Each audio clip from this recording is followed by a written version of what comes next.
আজকের সব পত্রিকায় ভেনেজুয়েলায় মার্কিন হামলার খবরটি প্রাধান্য পেয়েছে। এ নিয়ে প্রথম আলোর প্রধান শিরোনাম, ভেনেজুয়েলায় হামলা চালিয়ে প্রেসিডেন্টকে তুলে নিল যুক্তরাষ্ট্র, ভেনেজুয়েলায় মার্কিন হামলা। খবরটিতে বলা হয়, প্রায় আড়াই দশক ধরে তেল নির্ভর অর্থনীতির দেশ ভেনেজুয়েলার উপর যুক্তরাষ্ট্রের সামরিক ও অর্থনৈতিক চাপ বাড়ছিল। প্রধান এই শিরোনামটির পাশাপাশি প্রকাশিত আরেকটি খবর, মাদুরোকে আটকের পর ট্রাম্প, এখন ভেনেজুয়েলা চালাবে যুক্তরাষ্ট্র। দ্বিতীয় প্রধান শিরোনাম, জাতীয় নির্বাচন হলফনামা বিশ্লেষণ, আয় বেশি মির্জা আব্বাসের, নগদ টাকা সালাউদ্দিনের, ঢাকায় বিএনপির ১৯ প্রার্থী। খবরটিতে বলা হয়, এই ১৯ প্রার্থীর মধ্যে ১৫ জনের পেশা ব্যবসা। মনোনয়নপত্র যাচাই বাছাইয়ের অবস্থা নিয়ে প্রকাশিত খবর, আনিসুল জারা সহ ২ শতাধিক প্রার্থীর মনোনয়নপত্র বাতিল, আপিল করার সুযোগ পাবেন। ক্রীড়াঙ্গনের খবর, আইপিএল থেকে বাদ মুস্তাফিজ, বাংলাদেশ ভারত ক্রিকেটে অস্বস্তি, গ্যাস সিলিন্ডারের সরবরাহ সংকট চলছে। এ নিয়ে প্রকাশিত খবর, রান্নার গ্যাস সিলিন্ডারের খোঁজে দোকানে দোকানে ঘুরছেন মানুষ। খবরটিতে বলা হয়, সরকার নির্ধারিত দামের চেয়ে চড়া এলপিজি সিলিন্ডার, বাসায় রান্না করতে না পেরে হোটেল থেকে খাবার আনছেন অনেকে। আবহাওয়া পরিস্থিতি নিয়ে শেষ পৃষ্ঠায় প্রকাশিত খবরের শিরোনাম, এ মাসেই 5টি শৈত্যপ্রবাহ হতে পারে। সমকালের প্রধান শিরোনাম, ভেনেজুয়েলার প্রেসিডেন্টকে তুলে নিয়ে গেছে যুক্তরাষ্ট্র, রাতে কারাকাসে হামলা। খবরটিতে বলা হয়, মাদুরোর স্ত্রীকেও ধরে নিয়ে গেল মার্কিন বাহিনী, ভেনেজুয়েলার তেল সম্পদের নিয়ন্ত্রণ নেবে যুক্তরাষ্ট্র, রাশিয়ার নিন্দা উদ্বেগ, সার্বভৌমত্ব লঙ্ঘন বন্ধের আহ্বান চীনের। হলফনামা বিশ্লেষণ করে দ্বিতীয় প্রধান শিরোনাম, জামায়াতের এনায়েত ১১৬ কোটি টাকার মালিক, রমজানের ২ লাখ। খবরটিতে বলা হয়, কিশোরগঞ্জ ৫ আসনের প্রার্থীর বছরে আয় ১৫,০০০ টাকা, অধিকাংশের পেশা চাকরি, অন্তত ৯২ জন শিক্ষক, ১৭ জন চিকিৎসক, অন্য প্রার্থীরা ব্যবসায়ী ও আইনজীবী। এর পাশাপাশি প্রকাশিত আরেকটি খবর, নির্বাচনে ১০৭ নারী, সম্পদ ও আয়ের শীর্ষে বিএনপির রিতা। মনোনয়নপত্র বাতিল নিয়ে প্রকাশিত খবরের শিরোনাম, বিএনপি জামায়াতের ৯ প্রার্থী সহ ৪১১ মনোনয়নপত্র বাতিল। টেকনাফ স্থলবন্দর নিয়ে শেষ পৃষ্ঠায় প্রকাশিত খবরের শিরোনাম, নাফনদে আরাকান আর্মির দাপট, সীমান্ত বাণিজ্য বন্ধ ৯ মাস। খবরটিতে বলা হয়, রাজস্ব ক্ষতি হয়েছে ৫০০ কোটি টাকা, কর্মহীন ১০,০০০ মানুষ। ঢাকায় আন্তর্জাতিক বাণিজ্য মেলা শুরু হয়েছে। এ নিয়ে প্রকাশিত খবরের শিরোনাম, বাণিজ্য মেলা শুরু, পলিথিন ও ওয়ান টাইম প্লাস্টিক ব্যবহার নিষিদ্ধ। আইনশৃঙ্খলা পরিস্থিতির অবনতি নিয়ে প্রকাশিত খবর, যশোরে বিএনপি নেতাকে গুলি করে হত্যা। ভেনেজুয়েলায় যুক্তরাষ্ট্রের হামলার খবরটি প্রধান শিরোনাম করেছে যুগান্তর পত্রিকাও, সস্ত্রীক মাদুরোকে তুলে নিল। খবরটিতে বলা হয়, আটক মাদুরোর ছবি প্রকাশ করলেন ট্রাম্প, মাদুরো হেফাজতে থাকায় আর অভিযানের প্রয়োজন নেই, মাদুরো জীবিত থাকার প্রমাণ চাইলেন ভেনেজুয়েলার ভাইস প্রেসিডেন্ট, দেশ জুড়ে জাতীয় জরুরি অবস্থা জারির ঘোষণা। আর তীব্র নিন্দা জানিয়েছে Russia, Iran, Spain, Germany, Italy ও কলম্বিয়া। দ্বিতীয় প্রধান শিরোনাম, ঢাকার ২০ আসনের মনোনয়নপত্র যাচাই, তারেক রহমান, ডাক্তার শফিকুর ও নাহিদের মনোনয়ন বৈধ, তাসনিম জারা ও খালিকুজ্জামানের প্রার্থিতা বাতিল।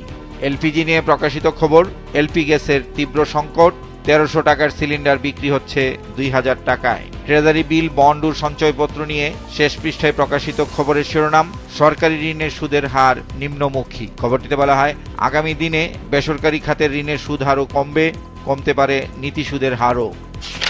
কালের কণ্ঠের প্রধান শিরোনাম, মনোনয়নপত্র যাচাই বাছাই, বিএনপির বিদ্রোহী অনেকেই বাদ। প্রতিবেদনটিতে বলা হয়, ২টি আসনেই বৈধ তারেক রহমানের প্রার্থিতা, বৈধদের তালিকায় জামাতের আমির মামুনুল হক এবং এনসিপির শীর্ষ নেতারা। জামাতের ৬ প্রার্থীর মনোনয়ন বাতিল ও স্থগিত, উতরাতে পারেননি তাসনিম জারা, রাওয়ার প্রেসিডেন্ট আব্দুল হক, আনিসুল ইসলাম মাহমুদ। ভেনেজুয়েলার খবরটি বক্স আকারে প্রকাশিত হয়েছে। শিরোনাম, ভেনেজুয়েলায় মার্কিন হামলা, স্ত্রীসহ মাদুরো আটক, বিচারের মুখোমুখি করার জন্য আনা হচ্ছে নিউ ইয়র্কে, রাশিয়া, ইরান, কিউবা সহ বিভিন্ন দেশের নিন্দা। যশোরে গুলিতে বিএনপি নেতা হত্যার খবরটিও ছাপা হয়েছে প্রথম পৃষ্ঠায় গুরুত্ব সহকারে। শিরোনাম, যশোরে সন্ত্রাসীদের গুলিতে বিএনপি নেতা নিহত, পড়াই গ্রামে নববধূ হত্যা। এর পাশাপাশি প্রকাশিত আরেকটি খবরের শিরোনাম, ওসিকে হুমকি দেওয়া সেই মাহাদি আটক, থানা ঘেরাও। প্রাথমিক শিক্ষা নিয়ে শেষ পৃষ্ঠায় প্রকাশিত খবরের শিরোনাম, শিক্ষার্থীদের ফের গিনিপিগ বানানো হচ্ছে। বিশেষ এই প্রতিবেদনটিতে বলা হয়, এবছর থেকে প্রাথমিকে নতুন মূল্যায়ন পদ্ধতি, শিক্ষক, শিক্ষার্থী ও অভিভাবকদের মধ্যে অসন্তোষ, প্রশিক্ষণের নামে বাণিজ্য করতে চায় একটি সিন্ডিকেট। জামাত আমিরের উদ্ধৃতি দিয়ে প্রকাশিত খবর, শীতে সুবিধা বঞ্চিতদের জন্য মানবিক উদ্যোগে হাত বাড়ান। মশার উৎপাত নিয়ে প্রকাশিত খবরের শিরোনাম, মার্চে ভয়াবহ রূপ নিতে পারে কিউলেক্স, এখনই প্রস্তুতির তাগিদ। খবরটিতে বলা হয়, কিউলেক্স মশা বাড়ছে, অপরিকল্পিত নগরায়ন ও ড্রেনেজ সমস্যাই মূল কারণ। আমার দেশের প্রধান শিরোনাম, স্ত্রীসহ প্রেসিডেন্ট মাদুরোকে তুলে নিয়ে গেছে যুক্তরাষ্ট্র। খবরটিতে বলা হয়, তাকে আটক করেছে মার্কিন ডেল্টা ফোর্স। আর ট্রাম্প বলেছেন, ক্ষমতার শান্তিপূর্ণ রদবদল না হওয়া পর্যন্ত ভেনেজুয়েলা চালাবেন তারাই। দ্বিতীয় প্রধান শিরোনাম, ঢাকার প্রতি বৈরী মনোভাব বদলায়নি দিল্লি। এতে বলা হয়, বাংলাদেশে হিন্দু নির্যাতনের অভিযোগ তুলে আইপিএল থেকে মুস্তাফিজকে বহিষ্কার। আর কূটনৈতিক বিশ্লেষকদের উদ্ধৃতি দিয়ে এতে বলা হয়, ভারত সরকারের এই সিদ্ধান্ত বাংলাদেশের প্রতি শত্রু ভাবাপন্ন নীতিরই বহিঃপ্রকাশ। আবহাওয়া পরিস্থিতি নিয়ে প্রকাশিত খবরের শিরোনাম, 21 বছরের মধ্যে সবচেয়ে অস্বাভাবিক আবহাওয়া। খবরটিতে বলা হয়, ঘন কুয়াশায় শীতের তীব্রতা বাড়তে পারে, 9 জেলায় বইছে শৈত্যপ্রবাহ। ত্রয়োদশ সংসদ নির্বাচন নিয়ে প্রধান শিরোনাম করেছে আজকের পত্রিকা, মনোনয়নপত্র বাতিল হলো 5 শতাধিক। খবরটিতে বলা হয়, বাছাইয়ের দ্বিতীয় দিনে বাতিল হয়েছে 433টি। প্রথম দিন শুক্রবার বাতিল করা হয় শতাধিক প্রার্থিতা। আনিসুল ইসলাম মাহমুদ, তাসনিম জারার প্রার্থিতা বাতিল, 30 জনের স্থগিত। বাছাই শেষ আজ। আন্তর্জাতিক প্রসঙ্গ, ভেনেজুয়েলা চালাবেন ট্রাম্প, মার্কিন অভিযান। খবরটিতে বলা হয়, ভেনেজুয়েলার রাজধানী সহ একাধিক সামরিক স্থাপনায় হামলা চালিয়েছে যুক্তরাষ্ট্র। আর মাদুরোকে আজ নেওয়া হবে নিউ ইয়র্কের কারাগারে। আইপিএল নিয়ে বক্স আকারে প্রকাশিত খবরের শিরোনাম, সাম্প্রদায়িক রাজনীতির শিকার মুস্তাফিজ, আইপিএল থেকে বাদ। এর পাশাপাশি এ নিয়ে আরেকটি খবর, আইপিএল সম্প্রচার বন্ধের অনুরোধ আসিফ নজরুলের।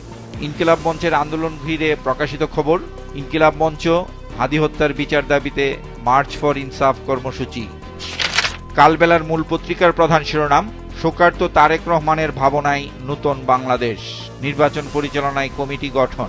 দ্বিতীয় প্রধান শিরোনাম, ভেনেজুয়েলায় হামলা চালিয়ে স্ত্রীসহ মাদুরোকে ধরে নিয়ে গেল যুক্তরাষ্ট্র।